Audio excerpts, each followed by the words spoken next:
Good morning, everyone. Very good morning to you all. Good morning, साक्षी बच्चा. 1-2 minute में start करते हैं. सब लोग ज्वाइन कर लें, फिर स्टार्ट करते हैं.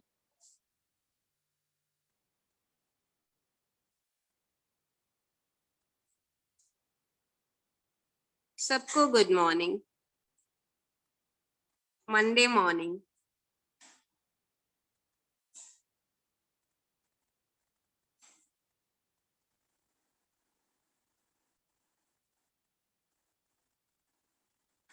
देखो कुछ बच्चे ना पूछ रहे थे कि डिस्कशन क्लास वाला टाइम टेबल समझ नहीं आया था.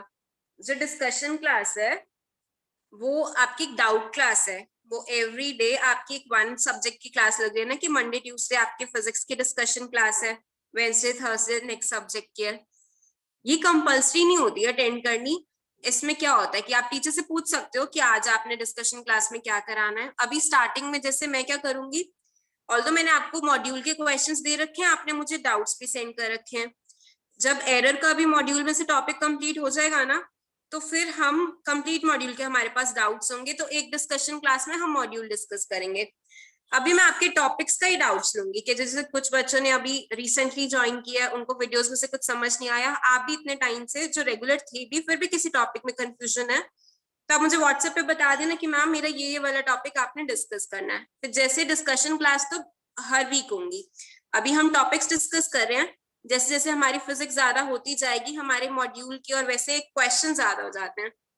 फिर उसके बाद आप चाहे टॉपिक डिस्कस करवा लो, और ज्यादा तो यही रहता है कि डाउट क्लास में हम मॉड्यूल के क्वेश्चंस डिस्कस करते हैं. और 1-1.5 महीने बाद ऐसा ही होगा कि मॉड्यूल के क्वेश्चंस ही डिस्कस होंगे डाउट क्लास में, क्योंकि तब आपको फिजिक्स पढ़नी भी आ जाएगी और ज्यादा समझनी भी आ जाएगी. हमारा अभी ये चैप्टर चल रहा है यूनिट्स मेजरमेंट. ये 1-2 दिन में खत्म हो जाएगा. आज मैं एरर्स का आपको एक बार ओवरव्यू देके जो हमने करा था रिवाइज करा दूंगी, क्योंकि सैटरडे संडे मैंने एरर्स का होमवर्क नहीं दिया था. मैंने पुराने टॉपिक्स का आपको कंप्लीट करने को बोला था. आज आपको इसीलिए मैं एरर के क्वेश्चन खुद से क्लास में करा रही हूँ. तो आज होमवर्क में मिलेंगे तो वो जल्दी सॉल्व हो जाएंगे, उनमें डाउट्स नहीं आएंगे, कम ही आएंगे. फिर 1-2 दिन अभी लगेंगे इस चैप्टर को. जो आगे टॉपिक इसके बाद करेंगे वेटेज कम है, इतना इंपॉर्टेंट नहीं है, but for the sake of completion of chapter will be doing that. एक बार चैप्टर फिनिश करेंगे. जो रह जाएगा हमारा वो रह जाएगा कि स्क्रू गेज और वर्नियर कैलिपर वाली चीजें जो एक्सपेरिमेंटल स्किल्स हैं, वो फिर हम ऑफलाइन क्लास में करेंगे. आराम से करेंगे कि ऑनलाइन में, क्योंकि वो डिफिकल्ट है, इंस्ट्रूमेंट समझाना है आपको. तो अभी मैं आपको एरर का टॉपिक एक बार रिवाइज करवा रही हूँ. Ma'am questions that you send will be done today. Yes बच्चा मनन, मैंने ना इसलिए क्वेश्चंस आपको सेंड कर दिए थे कि क्लास में मुझे बोर्ड पे क्वेश्चन लिखने का टाइम सेव हो जाएगा. आपके पास क्वेश्चन है, रीड करेंगे मिलके क्वेश्चन और आंसर देखेंगे. फिर इसीलिए मैंने आपको पहले ही सेंड कर दिया कि यहाँ पे लिखने का टाइम बच जाएगा. नहीं बच्चा रिपू, कोई पेजेस छोड़ने की नीड नहीं है. पेजेस नहीं छोड़ने, वो तो अलग से टॉपिक है एक्सपेरिमेंटल स्किल्स का, उसमें आ जाता है. अभी तो साथ साथ ही कर रहे हैं. ये चैप्टर मैंने आपको ना क्लास डे 1 पे भी बताया था कि इसमें फिजिक्स के लॉजिक्स नहीं आए. इसमें फिजिक्स है क्या, देखो फिजिक्स में ना हर चीज का एक रीजन, एक लॉजिक, एक कॉन्सेप्ट है. तो आपको आपके पास क्वेश्चन आया, कोई भी चीज है, आपको कॉन्सेप्ट बनेगा, आप उसके बेसिस पे क्वेश्चंस करोगे. ये वाला जो चैप्टर है ये हमारा, मैंने जैसे हम हर चीज में तो कहते हैं मेजरमेंट लेंगे, तो हम लैब में, फिजिक्स की लैब में जैसे काम करते हैं, तो हम कुछ मेजरमेंट लेंगे, उसके रिजल्ट्स कैसे रिपोर्ट करेंगे. ये चीज है कि अगर कोई क्वांटिटी में कुछ चेंज हो रहा है, अभी जैसे हम एरर समझ रहे हैं ना, यहाँ पे एरर, यहाँ पे हम मेजरमेंट वाली चीज में समझ रहे हैं कि हमने कोई चीज मेजरमेंट की है, उसमें एरर कितना आया है. यही चीज ना, यही जो आपका एरर वाले टॉपिक से जो हम अपने फॉर्मूलाज भी रिवाइज कराते हैं जो पहले किए हैं, यही चीज जब आप आगे चल के कुछ करोगे कि मान लो कि एक रेडियस में ना इतना चेंज आया, कोई स्फीयर की रेडियस थी, उसमें डेल्टा आर का चेंज आया, तो इसके वॉल्यूम में ना कितना चेंज आ जाएगा, डेल्टा वी बताओ. वो भी सेम ना इसी कॉन्सेप्ट से आगे आगे आने वाले चैप्टर्स में आएगा ये टॉपिक, पर वो करेंगे इसी मेथड से. वेटेज कम है इस चैप्टर की, पर करना था हमारा ऑलमोस्ट हो गया. और ज्यादा क्वेश्चंस आते भी इसी में से, सिग्निफिकेंट फिगर्स में से, एरर एनालिसिस में से और डायमेंशनल एनालिसिस में से. तो वो टॉपिक्स हमारे हो जाएंगे. फिर थ्योरेटिकल कुछ चीजें हैं वो कंप्लीट कर लेंगे कल परसों में। तो आज एरर एनालिसिस का मैं पहले आपको रिवाइज भी करवा देती हूँ, हमने कैसे स्टार्ट किया था, फिर क्वेश्चंस कर लेंगे। तो आज ये वाला टॉपिक कंप्लीट हो जाएगा हमारा। जिनको कोई डाउट होगा वो भी निकल जाएगा। देखो, जो डे 1 पे मैंने आपको एरर का बताया था, डे 1 पे सिर्फ थोड़ा इंट्रोडक्शन दिया था, मेजरली यही बताया था कि अगर हम कोई मेजरमेंट ले रहे हैं तो उसमें एरर आएगा, कहाँ कहाँ से एरर आ सकता है। जैसे सबसे फर्स्ट क्लास में मैंने आपको क्या बताया था, जब हम एक स्केल से रीडिंग ले रहे थे, मैंने कहा था कि मान लो कि इनिशियल 0 फिर 1 और 2, मान लो 1.5 पे आपकी कोई रीडिंग 1.4 और 1.5 के बीच ऐसे ऐसे स्केल से आपकी कोई रीडिंग आई, 0 से स्टार्ट करके आपने कोई रोड की लेंथ मेजर करी, तो आप इसको या तो 1.4 आपने रिपोर्ट किया या फिर 1.5 भी रिपोर्ट कर सकते थे, आपकी मर्जी है, आपको जिसके क्लोज लग रहा होगा आपको आंसर दे दूंगी। पर अगर आप 1.4 लिख रहे हो, मैंने कहा था ना कि या तो टीचर समझेगा कि 1.3 से लेकर 1.5 की रीडिंग के बीच में आया होगा, क्योंकि 1.4 से पहले क्या मेजर करता है 1.3, 1.4 के बाद मेजर करता है 1.5। यहाँ पे ऐसे 10 जो आपके नॉर्मल स्केल पे लाइंस है ना, कैलिब्रेशन मार्क्स है, तो या तो 1.4 मेजर करेगा, 1.3, 1.5। अब अगर मान लो अभी जैसे 4 और 5 के बीच में अगर रॉड की लेंथ आ रही है 0 से स्टार्ट होके, तो आप तो आंसर सिर्फ ये देखोगे, मैम को ये तो दिखाओगे नहीं, तो आपका आंसर मैम यही समझेगी ना 1.3 से 1.5 के बीच में। तो एक इसको ना लीस्ट काउंट का एरर भी बोलते हैं, लीस्ट काउंट एरर। तो इसको रिपीट करती हूँ, ऐसे मैंने बहुत सारे आपको केसेस बताए थे कि एरर ऐसे ऐसे आ सकता है आपके मेजरमेंट में। अब लीस्ट काउंट एरर क्या होता है कि अगर और कोई रीजंस आपको नहीं भी पता ना, तो ये एरर तो हमेशा आपकी मेजरमेंट में होगा। क्यों? लीस्ट काउंट क्या होती थी? लीस्ट काउंट होती थी कि आपका इंस्ट्रूमेंट सबसे छोटी मेजरमेंट क्या बता सकता है, कि जो आपका नॉर्मल स्केल है उसमें आप 0 के बाद जो रीडिंग आती है वो आती है 0.1 सेंटीमीटर या फिर कह दो 1 mm, तो उसकी लीस्ट काउंट है 1 mm, 0.1 सेंटीमीटर की सबसे छोटा मेजरमेंट को क्या दे सकता है। और या फिर मैंने आपको कहा था आप अपनी कोई भी दो रीडिंग्स के बीच का डिफरेंस ले लो कि 1.3 के बाद वो 1.4 बताता है, तो 0.1 सेंटीमीटर आपके स्केल की लीस्ट काउंट है। ये बात करी थी हमने। जो न्यू स्टूडेंट्स भी हैं वैसे तो देख लिया होगा वीडियो में, 0 के बाद जो पॉइंटर होता है वो 0.1 बताता है, तो सबसे छोटी रीडिंग है 0.1 सेंटीमीटर दे सकता है, इसको लीस्ट काउंट बोलते हैं। तो आपका एरर, मैं कह रही हूँ अगर आपको एरर बाकी रीजंस नहीं भी पता, तो लीस्ट काउंट एरर भी हमेशा लीस्ट काउंट एरर भी आपकी मेजरमेंट में प्रेजेंट रहेगा। कि अगर आपका कोई आंसर 1.5 सेंटीमीटर आपने रिपोर्ट किया है, तो वो 1.4 से 1.6 के बीच में हो सकता था आंसर, तो इसको आप ऐसे भी लिख सकते हो ना 0.1, अगर ये लेंथ है तो सेंटीमीटर, कि आपका 1.5 से प्लस भी जा सकता है और माइनस भी जा सकता है। कोई इंस्ट्रूमेंट है जिसकी लीस्ट काउंट है 0.01 सेकेंड, टाइम मतलब टाइम मेजर कर रहा है, उसने आपको एक मेजरमेंट दी 1.43 सेकेंड, आपने एक स्टॉप वॉच से या आपके मोबाइल में जो भी एक क्लॉक आती है स्टॉप वॉच बोलते हैं, उसमें मान लो ये रीडिंग है, तो ये रीडिंग दे दी, तो हम इससे भी क्या करें, इससे पहले वाली रीडिंग क्या होती है 1.42 और इसके बाद वाली 1.44। ये इंस्ट्रूमेंट इन तीनों के बीच में दे सकता था कोई भी रीडिंग, तो इसको भी आप कैसे लिखोगे 1.43 प्लस माइनस 0.01 सेकेंड, कि और कोई एरर आए या ना आए, ये एरर तो हमेशा प्रेजेंट होगा लीस्ट काउंट एरर। एक ये एरर हमने डिस्कस नहीं किया था उस टाइम पे कि लीस्ट काउंट वाला एरर हमेशा होगा, लेकिन ये क्लियर होगा आपको क्योंकि लीस्ट काउंट हम पहले पढ़ चुके हैं। लीस्ट काउंट एरर, ठीक है, न्यू स्टूडेंट्स और पुराने बच्चे भी।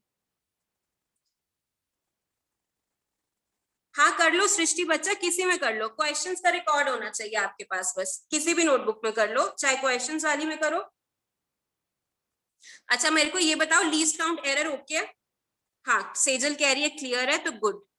लीस्ट काउंट एरर हमेशा रहेगा, क्योंकि आज इस पे भी एक क्वेश्चन मैंने दिया हुआ है आपको, इस पे भी एक क्वेश्चन है कि और कोई एरर हो ना हो, ये तो हमेशा प्रेजेंट होगा। ये कहाँ से आता है? आपका इंस्ट्रूमेंट बताता है कि आपका इंस्ट्रूमेंट जो सबसे छोटी मेजरमेंट बताता है वो इसका 0 एरर भी होगा, क्योंकि 1.43 रीडिंग आपकी एग्जैक्ट नहीं है। आप 1.43 आंसर दे रहे हो तो आपको पता है इससे पहले वाली भी आ सकती थी, इसके बाद वाली भी। हमको नहीं पता कि रॉड की लेंथ, अगर ये सेकंड में लिखा हुआ है मैंने, वो रीजंस आपको पता है। तो फर्स्ट डे हमने यही डिस्कस किया था कि एरर की कॉजेस क्या है। तो उसमें अगर कुछ ऊपर नीचे दिया कि नहीं समझ आया तो इतनी बड़ी बात नहीं है, बस इतना पता होना चाहिए कि हाँ बहुत सारे रीजंस हैं जिसकी वजह से हमारी मेजरमेंट में एरर आ जाता है। फिर हम आए थे, हमने एक पर्टिकुलर क्वांटिटी की, जैसे मान लो हमने क्वांटिटी ए की मेजरमेंट की है, ए लेंथ, टाइम, करंट, वोल्टेज, कुछ भी हो, ए की मेजरमेंट की। फिर हमने कहा था कि इसका एब्सोल्यूट एरर डेल्टा ए से आप डिनोट करते हो, एब्सोल्यूट एरर। हमने कहा था कि जो रैंडम एरर्स है ना, रैंडम एरर्स ए की मेजरमेंट के इधर भी वैल्यूज दे देते हैं, उनकी वजह से, रैंडम एरर्स की वजह से आपकी मेजरमेंट की वैल्यू ए से कभी कम भी जा सकती है, कभी ज्यादा भी जा सकती है, हम दोनों डायरेक्शंस में रहते हैं। फिर हम कहते हैं कि आप रैंडम एरर्स को रिड्यूस करते हो, रैंडम एरर बहुत कम हो जाता है when you increase number of observations, when you increase number of observations। आप बहुत सारी नंबर ऑफ ऑब्जर्वेशंस लेते जाओ, तो कुछ ए से प्लस में जाएंगी, कुछ ए से माइनस में जाएंगी, उनका जब फिर आप अरिथमेटिक मीन लोगे तो रैंडम एरर्स बहुत कम हो जाती हैं। फिर आप अरिथमेटिक मीन लो ए का, ए की मेजर्ड वैल्यूज का, तो ये बहुत कम हो जाएंगी। तो हमने अरिथमेटिक मीन वाली वैल्यू कोई ट्रू वैल्यू ले लिया था, हमने कहा था यही तुम्हारी ट्रू वैल्यू होगी, जिसको हमने ऐसे लिखा था कि सारी वैल्यूज को ऐड कर दो, मीन निकालना है, तो यही आपकी ट्रू वैल्यू है। फिर आपने डेल्टा एआईज निकाले थे सारों में, कि जितनी भी जो सी भी मेजर्ड वैल्यू है माइनस ट्रू वैल्यू। फिर इसके मॉड लेके आपने डेल्टा एब्सोल्यूट निकाला। अब जिसने रिवाइज कर रखा है ना उसको तो मजा आ रहा होगा, डिवीजन हो रही है उसकी। जिसने रिवाइज नहीं कर रखा वो सोच रहा होगा पता नहीं इसके बाद ये कराया था कि नहीं कराया था। फिर ये सारे डेल्टा आईज आपने ऐड किए थे, delta a i's, i is equal to 1 से n, 1 by n, इसको आपने मीन एब्सोल्यूट एरर बोला था। फिर हमने कहा था डेल्टा ए की यूनिट्स कौन सी होंगी, क्योंकि ए का ही है ना, इतने में से ये माइनस करो, यूनिट ए वाली होगी। तो एब्सोल्यूट एरर की यूनिट्स होती हैं जिसका वो एरर है। अगर ये लेंथ में एरर निकाला है तो इस लेंथ में एब्सोल्यूट एरर निकाला है तो इसकी यूनिट्स लेंथ वाली होंगी, टाइम में निकाला तो इसकी यूनिट्स टाइम वाली होंगी।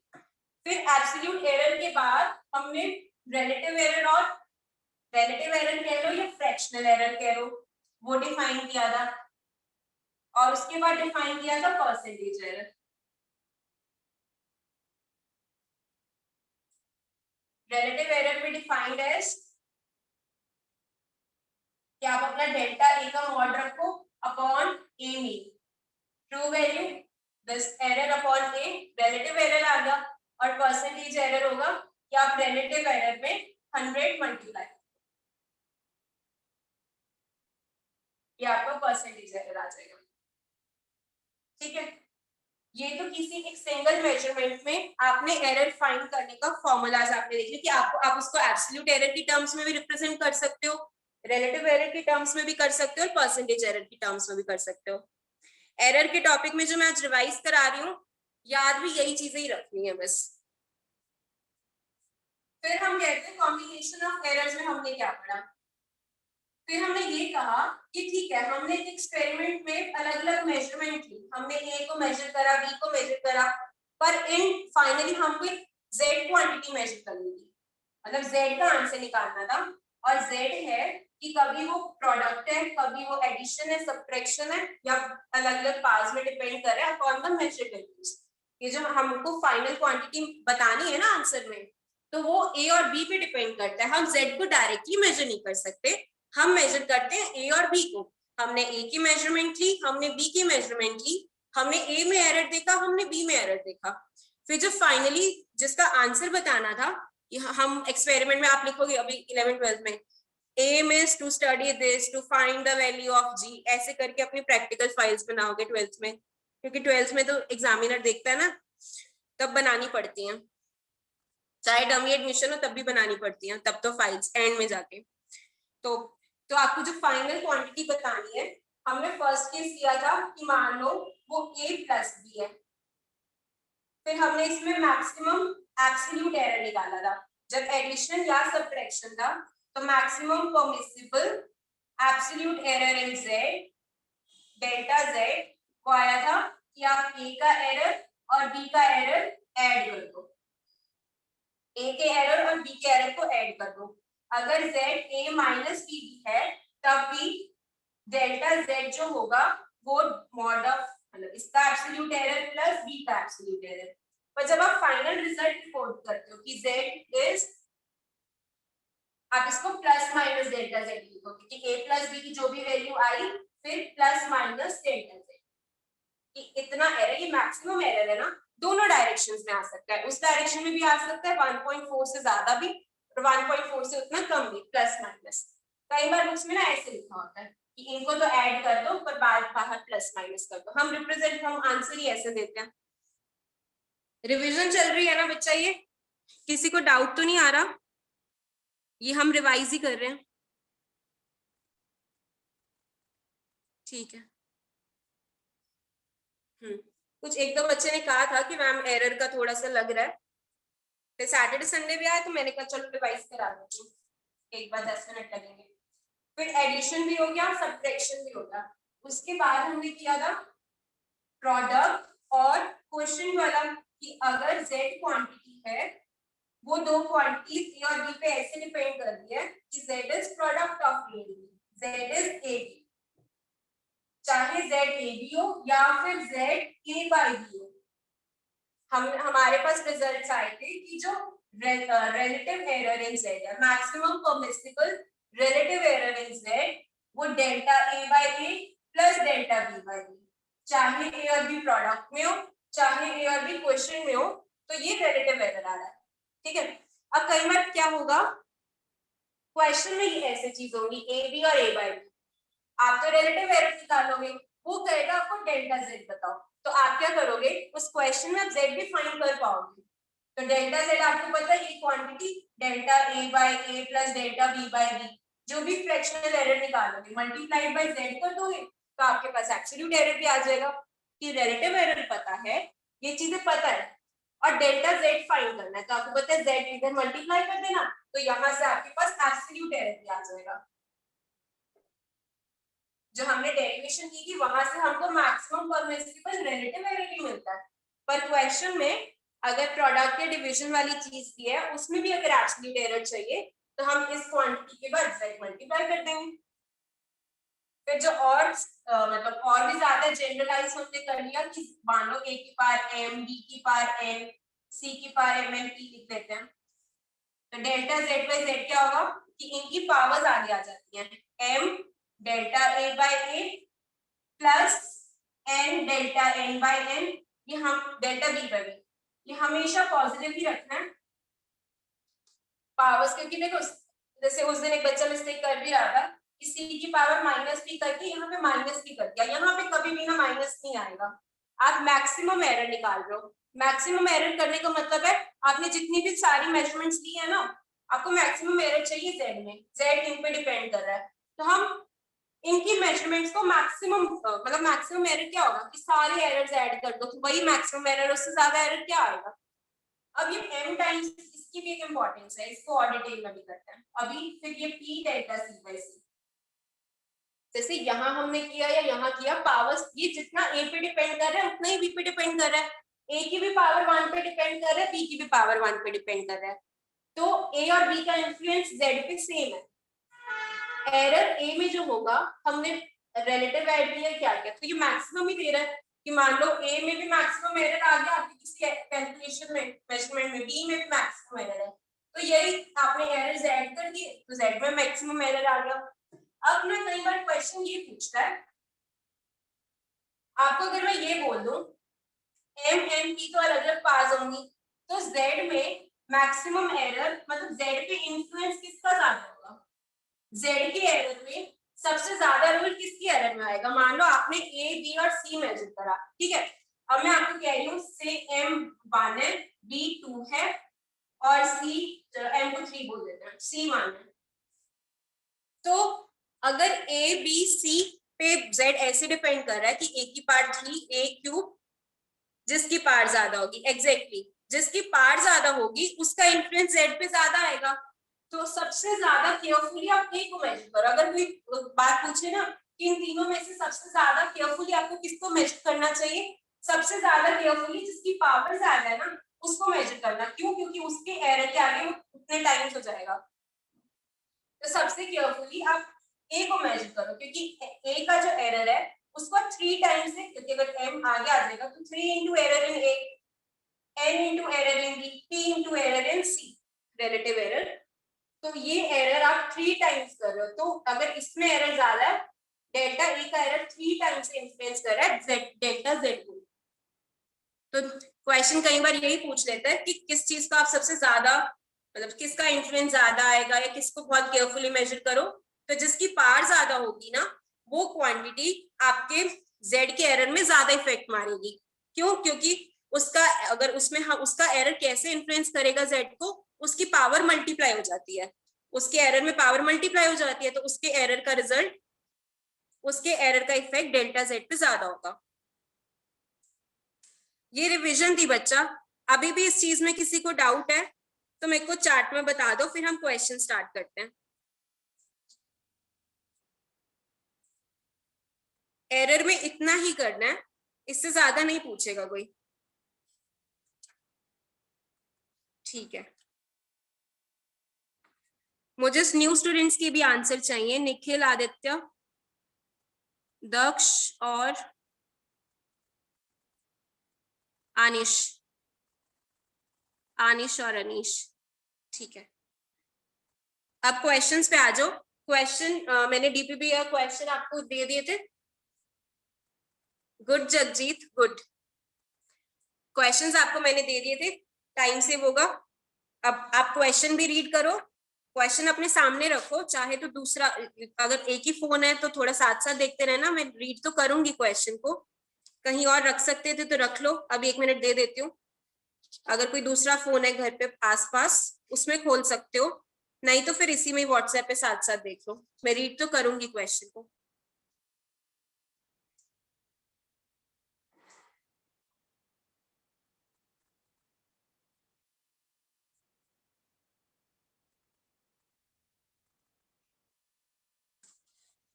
चलो रब करती हूँ, इतने में आप लोग रेडी रहो।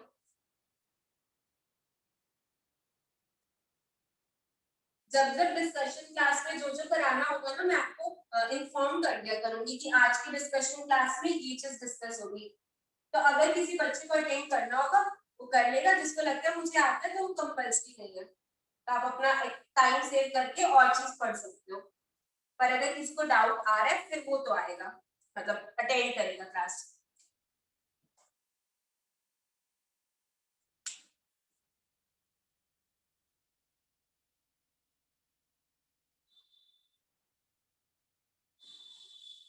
चलो फर्स्ट क्वेश्चन कह रहा है कि two measured quantities are given as a की power a is equals to, first question आपके पास टू मेजर्ड क्वांटिटीज है, a दिया हुआ है आपको 1.0, 1.0 में टू सिग्निफिकेंट डिजिट्स हैं, प्लस माइनस 0.2 मीटर, और b दिया हुआ है 2.0, दोनों लेंथ की मेजरमेंट्स है क्योंकि मीटर यूनिट्स है, plus minus 0.2 metre. What is the reported correct value of AB की पावर हाफ? तो जो हमको फाइंड करना है हम उसको Z ही बोल लेते हैं ना। Z क्या है हमारा? AB की पावर हाफ। मैंने रिपोर्टेड करेक्ट वैल्यू, आपको Z भी बताना, आपको कैसे आंसर देना है, Z plus minus delta Z की टर्म्स में आंसर देना है। कैलकुलेटर पास रख सकते हो क्योंकि थोड़ा फास्ट तो कंपैरेटिवली फास्ट करना है हमको। तो AB का देखो प्रोडक्ट क्या होगा, 1.0 into 2.0 की पावर हाफ, तो 2 की पावर हाफ 1.414। अब अगर मैं अभी 1.414 लिख देती हूँ ना, इसमें कोई प्रॉब्लम नहीं है। हमारे को ये मतलब ऐसा तरीका है कि आप जब तक कैलकुलेशन कर रहे हो ना तब तक आप एक आधा डिजिट फालतू रख सकते हो, तो उससे आपकी कैलकुलेशन सही रहती है। कि 4 के बाद अगर 5 होता तो आगे की कैलकुलेशन पे इफेक्ट करता। लेकिन जब फाइनली आप ऐसे आंसर देते हो ना, तब जेड में आप सिग्निफिकेंट डिजिट्स का ध्यान रखोगे कि जेड में सिग्निफिकेंट, इनमें 2 है तो जेड में भी 2 डालोगे। तो अभी यहाँ पे लिख सकते हो ऐसे, अगर जेड को आगे मैं यूज करती हूँ, मान लो कि अभी हाँ रिलेटिव एरर ये निकालेगा, तो मुझे डेल्टा जेड के लिए जैसे मैंने आपको कहा था मल्टीप्लाई करना होगा, तो उस केस में मैं 1.4 से मल्टीप्लाई कर देती हूँ, तो वो गलत नहीं है। वहां तक हम अपने ज्यादा डिजिट्स रख सकते हैं जब तक हम कैलकुलेशन कर रहे हैं, उसमें कोई प्रॉब्लम नहीं है।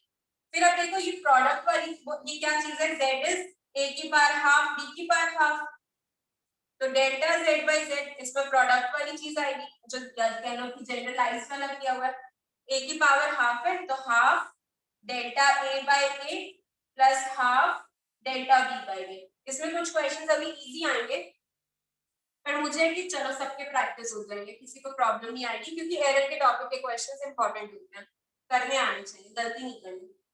डेल्टा ए देखो, डेल्टा ए 0.2, अब साइन ही साथ लेंगे, आप मैक्सिमम चीज बता रहे हो, और ए है 1 plus half delta b 0.2 upon b 2। देखो साथ साथ करो, साथ साथ करने आपको, मेरे ऊपर डिपेंड नहीं रहना, मैं तो बोर्ड में कई बार कैलकुलेशन गलत कर सकती हूँ, दिखता नहीं है ना कई बार, पता नहीं चलता। 0.1 बना प्लस 0.1 अपॉन 2 0.05,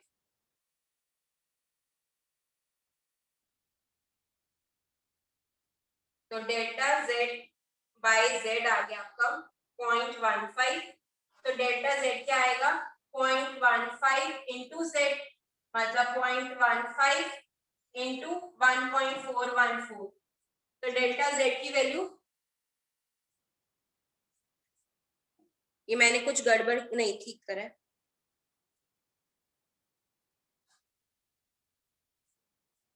डेल्टा जेड की वैल्यू आ रही है 0.21, 0.21। अब देखो, अब फाइनल आंसर लिखना है, डेल्टा जेड बाई जेड तो यूनिट लेस है क्योंकि ये रिलेटिव है, इसकी डायमेंशंस नहीं है, पर डेल्टा जेड की यूनिट्स कौन सी होंगी, जो जेड की है। जो देखो ए और बी का प्रोडक्ट करो, ए इंटू बी दोनों का मीटर स्क्वायर, या कह लो एल इंटू एल, और फिर पावर हाफ भी करनी है, तो एल ही रही, जेड की यूनिट्स भी मीटर ही रहेंगी, यहाँ से भी मीटर आ रही है, जेड की भी मीटर रहेंगी, लेंथ की है। तो आंसर आप रिपोर्ट करोगे 1.4 प्लस माइनस 0.1 भी लिख सकते हो, 0.2 भी लिख सकते हो मीटर।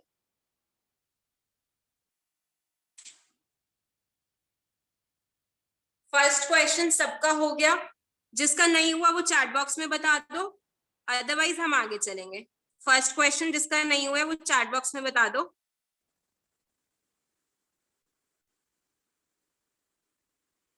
न्यू स्टूडेंट्स जो हैं बच्चा निखिल, आदित्य, अनिश, तनिष, सारे, एक अनिश है एक तनिष है, और अब हमारी क्लास में 2 कशिश भी हैं।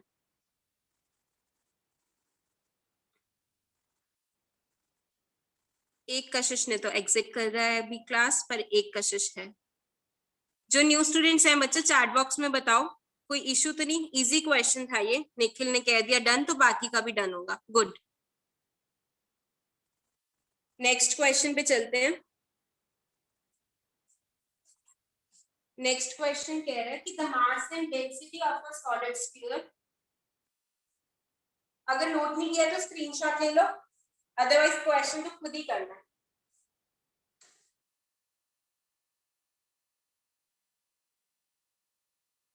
अच्छा ऐसा करेंगे, जो क्वेश्चंस रह जाएंगे ना, जो क्वेश्चंस रह जाएंगे, आपके पास टाइम होगा लंच, लंच तक तो आपकी क्लासेस हैं, उसके बाद जो क्वेश्चंस रह जाएंगे उनको ट्राई करना। मैं डिस्कशन क्लास में सबसे पहले आपके वही क्वेश्चंस करा दूंगी जो अभी रह जाएंगे, और उसके बाद जो हम परसों कर रहे थे आपका रिविजन करा रही थी मैं डायमेंशंस का, तो आज डायमेंशंस का ही रिविजन करा दूंगी। पहले ये वाले क्वेश्चंस कंप्लीट कर लेंगे, ताकि जिनको डायमेंशंस आता है वो आगे क्लास के बाद जा सकते हैं। तो क्लासेस उतनी हम अटेंड करेंगे ना, क्योंकि टाइम भी बचाना है, थोड़ा सा स्क्रीन ज्यादा भी नहीं देखनी, आइस खराब होती है। तो पहले यही क्वेश्चंस डिस्कस कर लेंगे जो रह जाएंगे, और उसके बाद डायमेंशंस वाला कंटिन्यू कर लेंगे। तो ये क्वेश्चंस तो जिनके नहीं होंगे वो अटेंड करेंगे, उसके बाद डायमेंशंस इनको नहीं करना, वो क्लास एग्जिट कर लेना शाम को। तो आज की क्लास में जो डिस्कस होना है मैंने बता दिया।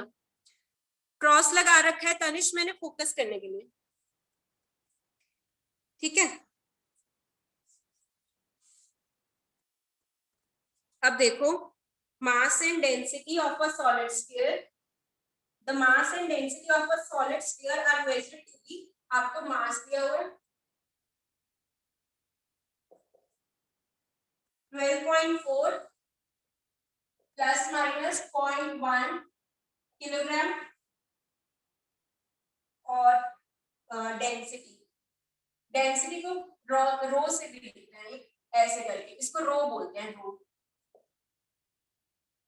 4.6 प्लस माइनस 0.2 किलोग्राम पर मीटर क्यूब, मास पर यूनिट वॉल्यूम वाली। अब आपको निकालना है वॉल्यूम, बताना है विद एरर इंटरवल्स। तो डेंसिटी होती है मास अपॉन वॉल्यूम, वॉल्यूम होता है मास अपॉन डेंसिटी।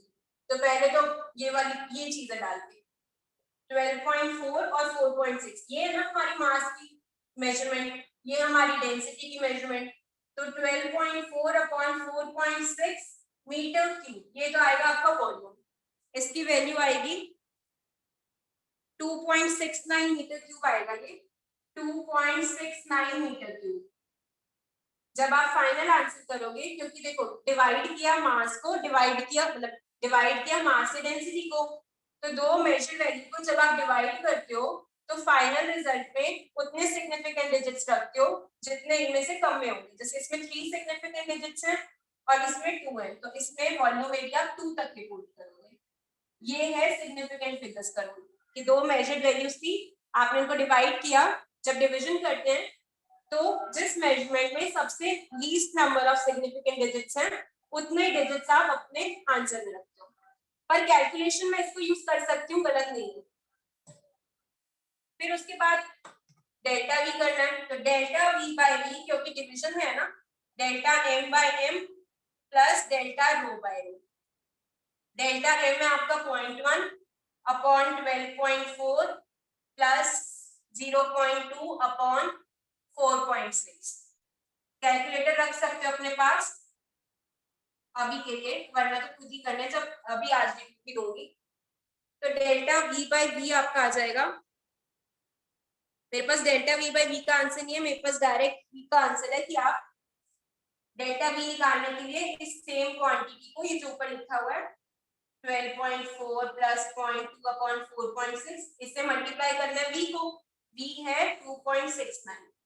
2.7 से करो, 2.6 से करो, गलत नहीं होगा, ये बहुत क्लोज ही है 6, 9 और 7। तो डेल्टा वी आपका आ जाएगा 0.14 मीटर क्यूब। एब्सोल्यूट एरर की यूनिट्स होती हैं चेंज इन वॉल्यूम में। तो रिजल्ट रिपोर्ट करोगे 2.7 प्लस माइनस 0.14 मीटर क्यूब। दोनों एक जैसे क्वेश्चन थे, इजी क्वेश्चन थे।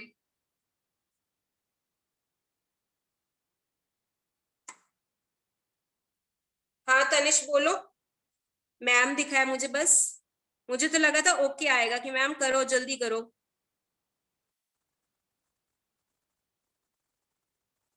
What discussion will be done in evening, Manan मैंने बच्चा बता दिया कि पहले ये वाले क्वेश्चंस जो रह जाएंगे ये कंप्लीट करा के फिर मैंने सैटरडे की क्लास में डायमेंशनल एनालिसिस स्टार्ट कराया था, वो करेंगे। बेटा 4.6 देख तनिष, 4.6 डेंसिटी की मेजरमेंट है, 4.6 डेंसिटी की मेजरमेंट है, ये लिखी हुई। 4.6 कहां से आया, ये मास अपॉन डेंसिटी होता है ना, डेंसिटी मास अपॉन वॉल्यूम, तो वॉल्यूम मास अपॉन डेंसिटी, तो इससे आप डिवाइड करोगे।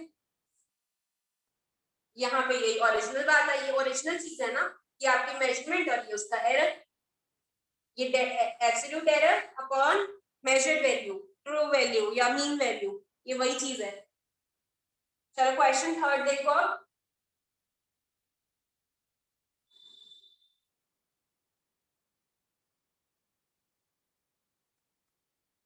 इसके बाद हम वेक्टर चैप्टर स्टार्ट करेंगे, इसी वीक स्टार्ट कर देंगे वेक्टर चैप्टर।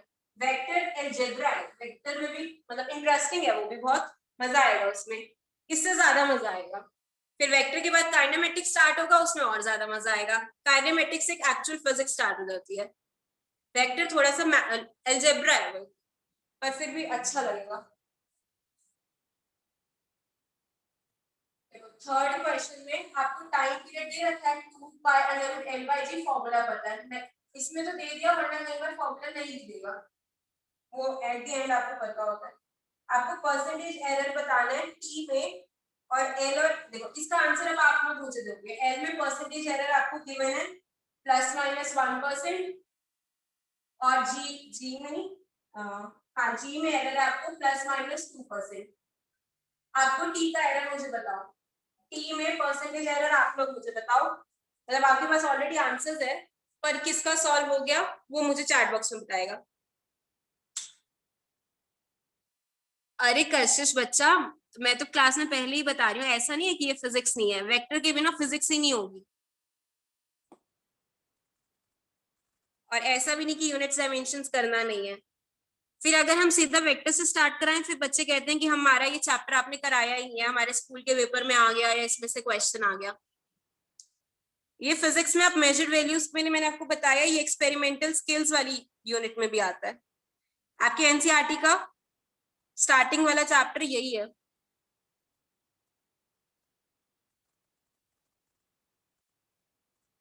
ठीक है, किसने कर लिया ये क्वेश्चन? सृष्टि ने डन लिखा है, सृष्टि का हो गया मतलब, है ना सृष्टि?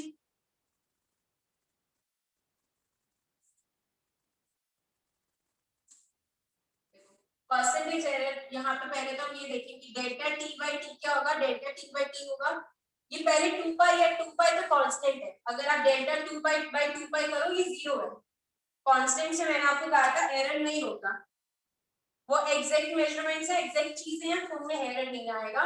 ये है एल की पावर हाफ और जी की भी पावर हाफ, तो ये आएगा half delta L by l plus half delta g by g. Percentage error करना है तो हर तरफ 100 मल्टीप्लाई कर दो, तो परसेंटेज एरर इन टी आ गया हाफ इंटू, फर्स्ट देखो half into delta L by L, half बाहर रख लो,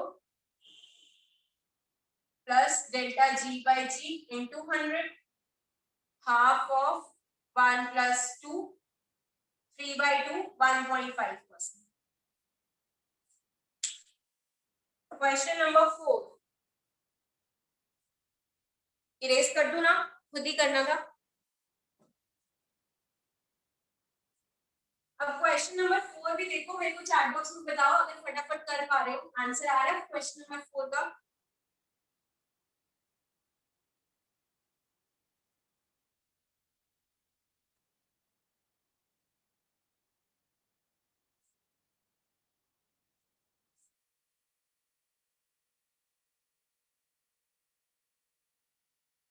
धृति 1.5 के आगे प्लस माइनस दोनों इसीलिए लगे, वो आप देखो आपको पता चल जाएगा, पेपर तो ऑब्जेक्टिव ही आएगा। हरसिमरन गुड, मैं बार बार ये result plus minus delta Z ही रिपोर्ट कर रही हूँ ना फाइनल आंसर में, तो आपको पता है वो परसेंटेज एरर प्लस माइनस में ही आता है, अब वो कंफ्यूजन वाली चीज रही नहीं। वो बहुत बार रिपीट हो गया कि जितना पॉजिटिव एरर है उतना नेगेटिव एरर भी है, दोनों तरफ का हम मैक्सिमम बताते हैं। एक ही बच्चे का डन आया, मेरे पास क्वेश्चन नंबर 4 में एक ही बच्चे का अभी तक डन आया है, सेकंड भी हो गया, 2 बच्चों का आ गया तो हम आगे कर देते हैं, एक और का भी आ गया डन, सृष्टि गुड। देखो फोर्थ क्वेश्चन में density of a cube is measured, density measure कर रहे हो एक क्यूब की, पर मास और लेंथ, देखो मेजरमेंट किसकी ले रहे हो आप, मेजरमेंट ले रहे हो मास की और लेंथ की, फाइंड करनी है आपको डेंसिटी।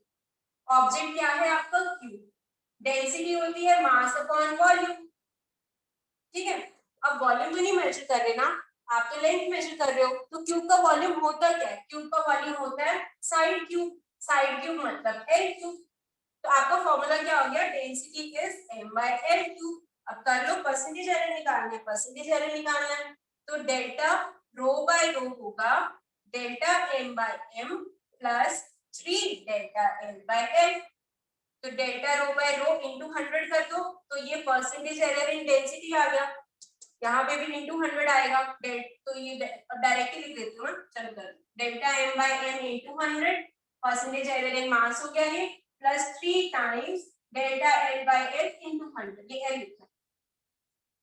तो परसेंटेज एरर इन डेंसिटी आया, मास में एरर कितना है 4%, और 3 times 3 into delta l by l ये चीज है 3%, तो आपके पास आ गया 4 + 9 13% एरर आ गया, 13% एरर आ गया in the measurement of density. ये भी ठीक है, इतनी भी बड़ी बात नहीं है, इतना भी कोई डिफिकल्ट क्वेश्चन नहीं है। गुड मनन, गुड।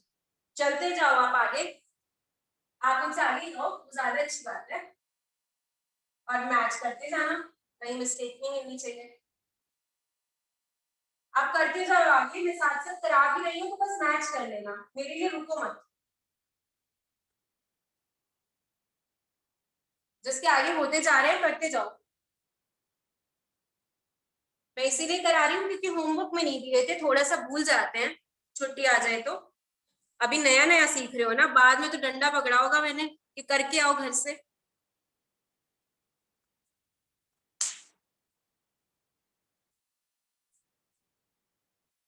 नेक्स्ट क्वेश्चन में देखो, एक क्वांटिटी है x, क्वेश्चन नंबर 5 में x है 10.0 प्लस माइनस 0.1 और y है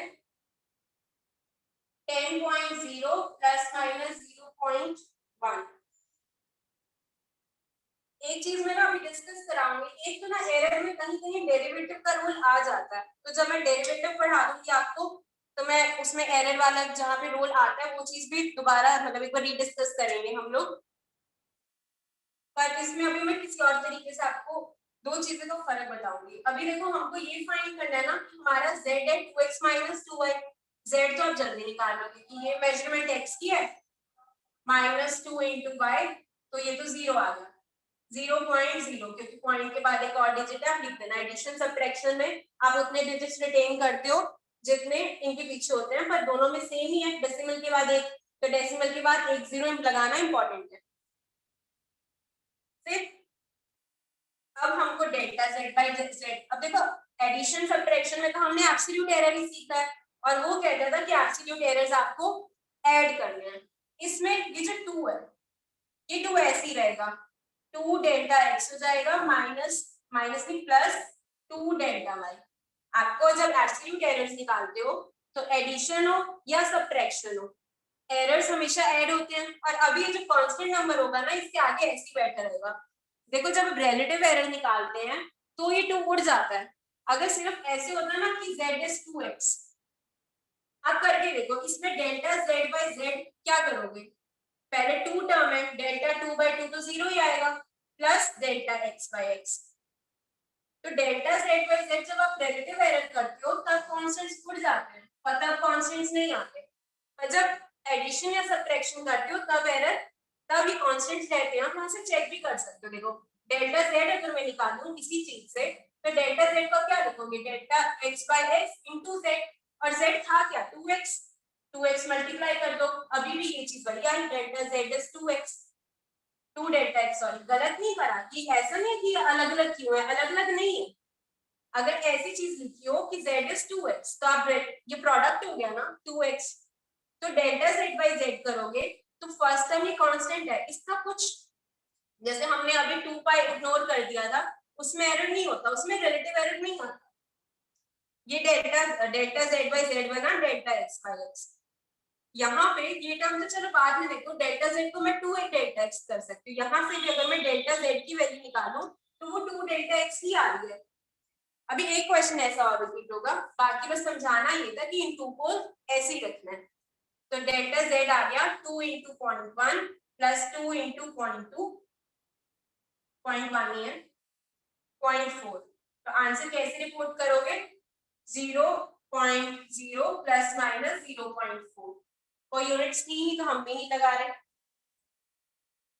क्वेश्चन नंबर 5 में किसी को कंफ्यूजन तो नहीं, और जो मैंने बॉटम पे बताया है क्वेश्चन के नीचे, उसमें भी अगर डाउट है तो बता दो। मनन करते रहो 6 5 6 सारे कर जाओ। अभी क्वेश्चन नंबर 5 में भी जो किया और उसके मैंने नीचे भी आपको एक्स्ट्रा बात बताई है, उसमें भी अगर डाउट है रिपीट कराना है तो गिव मी लिख दो कि रिपीट कर दो, अदरवाइज मैं नेक्स्ट क्वेश्चन पे चल रही हूँ। मुझे रिस्पॉन्स सिर्फ सृष्टि का मिलता है, ऐसे लगता है बस सृष्टि मेरी क्लास चला रही है। नो नीड, ठीक है।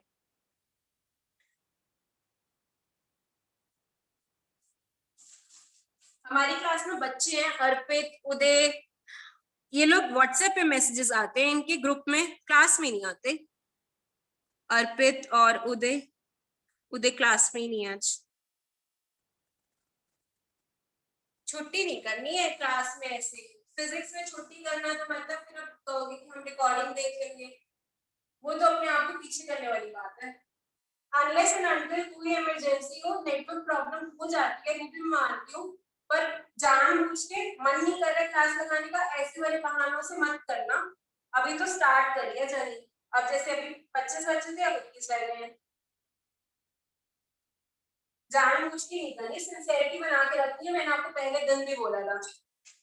अपनी सिंसेरिटी गारंटी आप खुद दोगे मुझे। ऑनलाइन क्लासेस में बस थोड़ा पढ़ाई वैसे ही चलती है, बस ये रहता है कि आप लोग सामने नहीं हो तो खुद की सिंसेरिटी आप खुद बनाओगे। सामने तो हम जबरदस्ती भी करा लें आपसे, यहाँ पे पता ही नहीं है ना, पढ़ाई तो ऐसी ही होती है, पर बच्चों का रोल खुद से बढ़ जाता है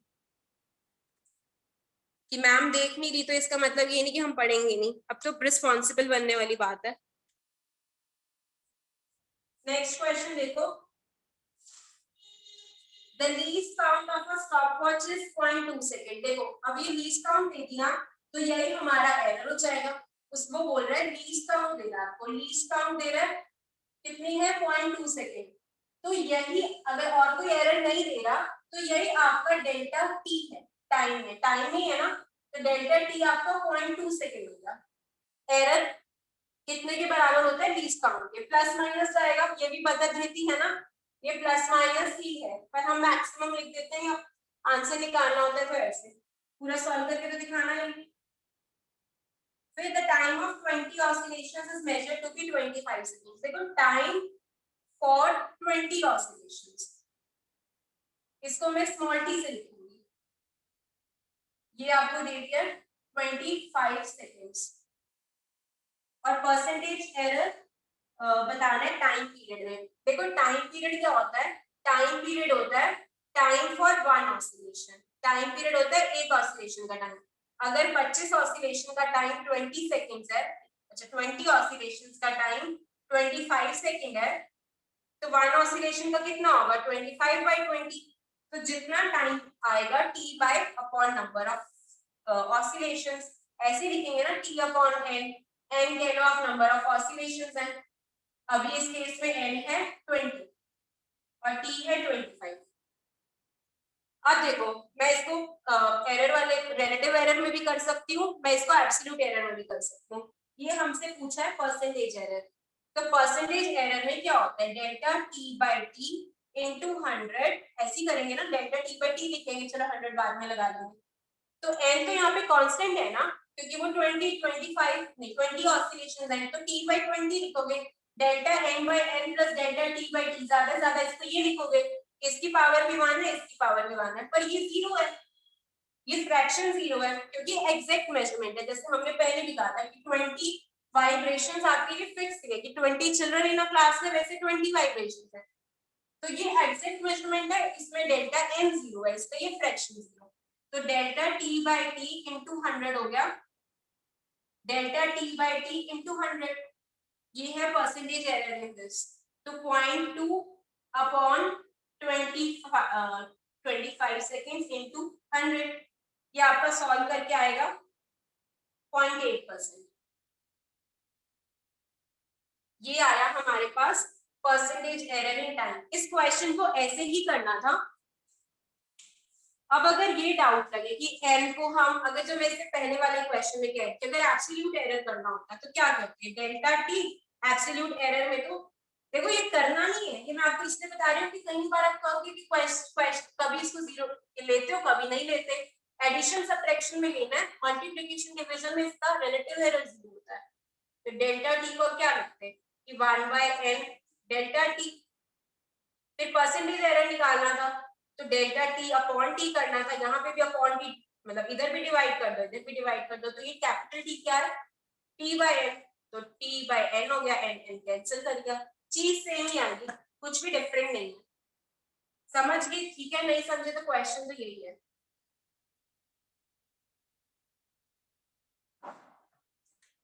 जैसे जैसे प्रैक्टिस होती है ना तो कुछ कुछ ट्रिक्स भी आ जाती है। साक्षी को क्लियर है। सेजल, आपने बच्चा मुझे मैसेज किया था कि एरर में डाउट्स आ रहे हैं। सेजल, आपने बच्चा मुझे मैसेज किया था ना कि एरर का टॉपिक समझ नहीं आया, अब मुझे आप बताओ। अब क्लियर है? ठीक है, तो इसलिए मैंने इसलिए रिवाइज कराया आज। मेरे को एक बच्चे ने कहा कि मैम थोड़े डाउट्स आ रहे हैं, तो इसलिए मैंने क्वेश्चंस भी कराए हैं आज और आपको रिवीजन भी करा दिया है कि जितना एरर में पढ़ना था। तो ये चीज अब हम डिस्कशन क्लास में नहीं लेंगे, मतलब फॉर द टाइमिंग अभी एकदम तो नहीं लेंगे, क्योंकि अभी सबको आ गया है। फिर भी किसी को बाद में डाउट्स आए तो मना नहीं करी कि कभी नहीं कराऊंगी, पर एक बार ये कि चलो ये टॉपिक इंपॉर्टेंट था, सबको आ गया, चैप्टर एंड होने वाला है। तो मनन इसी क्लास में आप मुझे, अच्छा डन टिल 10 तो एक ही रह गया आपका, बस एक ही रह गया, तो आपको आज की क्लास में डिस्कशन क्लास में आने की नीड नहीं पड़ेगी।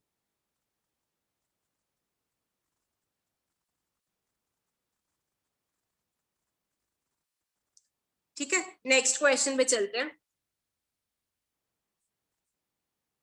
नेक्स्ट क्वेश्चन तो जल्दी हो जाएगा, अब तो इजी लग रहे होंगे सारे क्वेश्चन।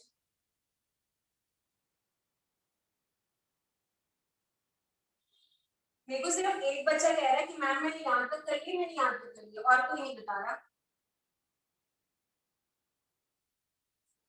देखो नेक्स्ट क्वेश्चन है, सेवेंथ क्वेश्चन है। सेवेंथ क्वेश्चन कह रहा है कि आपको diameter, error in measuring diameter, simple है, डायमीटर क्या होती है 2 टाइम्स रेडियस, तो परसेंटेज एरर डायमीटर में, अगर मैं इसको कैपिटल डी लिख देती हूँ, इसको कैपिटल आर लिख देती हूँ, डेल्टा डी बाई डी होगा। देखो delta R by R, D two constant है, रिलेटिव एरर में नहीं आता, क्योंकि लिखोगे भी तो क्या लिखोगे, डेल्टा 2/2 डेल्टा टी इज 0, ऐसे। अब परसेंटेज एरर करना है, 100 से मल्टीप्लाई, 100 से डिवाइड, जितना इधर एरर होगा उतना इधर होगा, 4%। Question number 8, the length of a rod is 11.05 plus minus 0.2 centimetre, ये एक रॉड की लेंथ है। What is the length of 2 roots? देखो एल कर रहा, 2 रॉड्स की लेंथ क्या होगी, चाहे तो ऐसे कर दो 11.05 प्लस 11.05, या कर दो 11.05 into 2, दोनों केसेस में आंसर तो आपका यही आएगा, 2 5 10 और 22। ठीक है, इसके बाद 2 डिजिट्स लगाने भी जरूरी है, क्योंकि यहाँ पे सिग्निफिकेंट डिजिट्स कितने हैं, मतलब इसके पीछे डेसिमल के बाद 2 डिजिट्स हैं, तो डेसिमल के बाद एडिशन कर रहे हो आप, तो कितने डिजिट्स हैं डेसिमल के बाद 2, तो यहाँ पे भी 2 लगाओगे।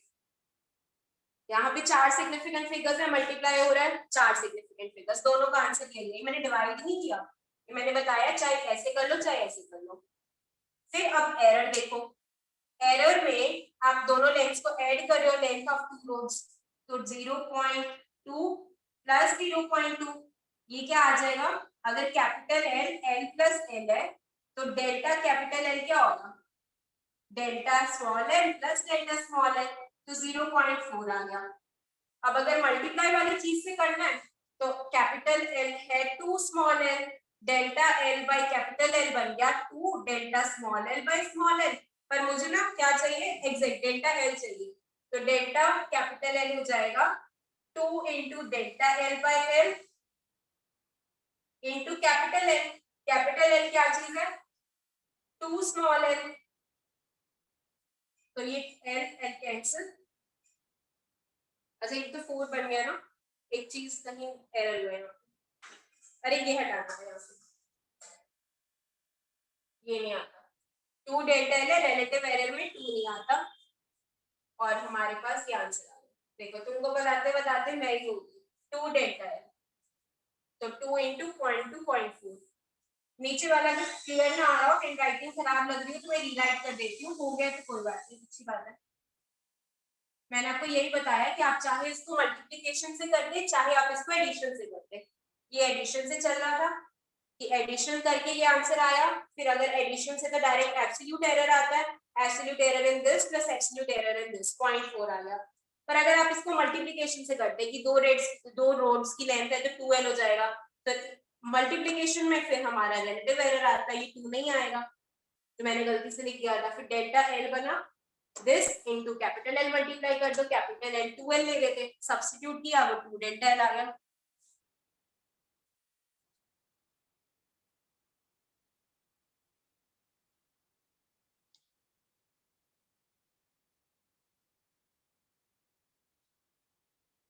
नहीं मनन, अगर ये क्वेश्चंस आपके होंगे, मर्जी आपकी, मैं तो और डीपीपी भी दूंगी अभी आज इसी की। अभी हमारे 2-3 क्वेश्चंस ही रह गए ना, 9th कर लेंगे। 9th को मैं बाद में, चलो 9th इंपॉर्टेंट है वैसे, 9th का मैं क्लास में कराऊंगी, डिस्कशन क्लास में। 9th ऐसे नहीं करना है, 9th बिल्कुल भी ऐसे नहीं करना है। क्यों नहीं करना है उसका रीजन सुनो। आपको 9th पे 9th क्वेश्चन में चेंज इन किसमें चेंज दे रहा है वो, मोमेंटम में। Kinetic energy half M V square पता है, मोमेंटम एम वी पता है। अब 100% का चेंज है, अगर इतना ज्यादा चेंज हो, आप एरर वाली मेथड से उसको नहीं कर सकते। मैंने आपको जो एरर का फॉर्मूलाज डिराइव कराए थे कि एरर कैसे प्रोपोगेट करते हैं, तो हमने कुछ टर्म्स नेग्लेक्ट करी थी ना, कि डेल्टा ए डेल्टा बी ऐसे टर्म्स आई थी। हमने कहा था कि हम इस टर्म को नेग्लेक्ट कर रहे हैं क्योंकि डेल्टा ए और डेल्टा बी छोटे थे, ए और बी के कंपैरेटिवली ये बहुत छोटे थे। अब डेल्टा क्या चीज है, डेल्टा चेंज है ना, चेंज। मैंने आपको डेल्टा का पहले भी मतलब बताया था, डेल्टा का मतलब होता है चेंज इन दैट क्वांटिटी। तो वो चेंज जब बहुत ज्यादा हो कि ये दोनों इसके कंपेरेबल भी हो, ये 3 है, ये 1.5 भी है, 3 है, ये 2 है, उस केस में आप इस टर्म को नेग्लेक्ट नहीं कर सकते, तो तब हम ये मेथड लगाते भी नहीं है। ये मेथड जो एरर्स वाला मेथड है, ये तभी एप्लीकेबल है जब किसी क्वांटिटी में चेंज बोल रहा हो। अभी हम मेजरमेंट की बात करें तो बार बार एरर एरर कह रहे हैं, डेल्टा को एरर बोल रहे हैं कि delta R is error in are. हम अगर कुछ स्मॉल चेंजेस में करें ना, तो इसको हम ये भी कहते हैं change in are, change in are पर स्मॉल चेंज। तो मेथड सेम रहते हैं कि अगर एरर वाला चैप्टर पढ़ रहे हो तो एरर इन आर बोलते हैं, फिर आगे चल के आपको किसी भी क्वांटिटी में कहेगा कि कुछ चेंज हुआ है, रेडियस में चेंज हुआ है थोड़ा सा, और जब माइन्यूट चेंज वाली बात कहते हैं तो हम एरर एनालिसिस यूज करते हैं। एरर एनालिसिस वाली चीज में डेरिवेटिव की बात करेंगे अभी, तब भी मैं डेरिवेटिव में इसकी बात बताऊंगी। तो जब स्मॉल चेंजेस की बात आती है तब बात करते हैं डेल्टा आर की, तो ये तभी एप्लीकेबल है एरर एनालिसिस, ऐसा मेथड जब आपकी चेंज या एरर स्मॉल, ये मेथड ऐसे करके जो फॉर्मूलाज बताएं तभी एप्लीकेबल है। 9th क्वेश्चन में चेंज है 100%, 100% वाला चेंज है। इस क्वेश्चन को डिस्कशन क्लास में करेंगे। अप टू 8th क्वेश्चन सबके हो गए होंगे क्योंकि इजी थे। 9th 10th 11th करेंगे क्वेश्चन, और उसके बाद डायमेंशनल एनालिसिस वाला कंटिन्यू करेंगे। एक डीपीपी में आज अभी आपको सेंड कर दूंगी, आधे घंटे में सेंड कर दूंगी, आपकी क्लासेस से पहले आ जाएगी। मॉड्यूल के क्वेश्चंस भी दे दूंगी, तो ये चैप्टर अब कंप्लीट करेंगे हम। गुड, चलो सी यू इन द इवनिंग। चलो बाय बाय।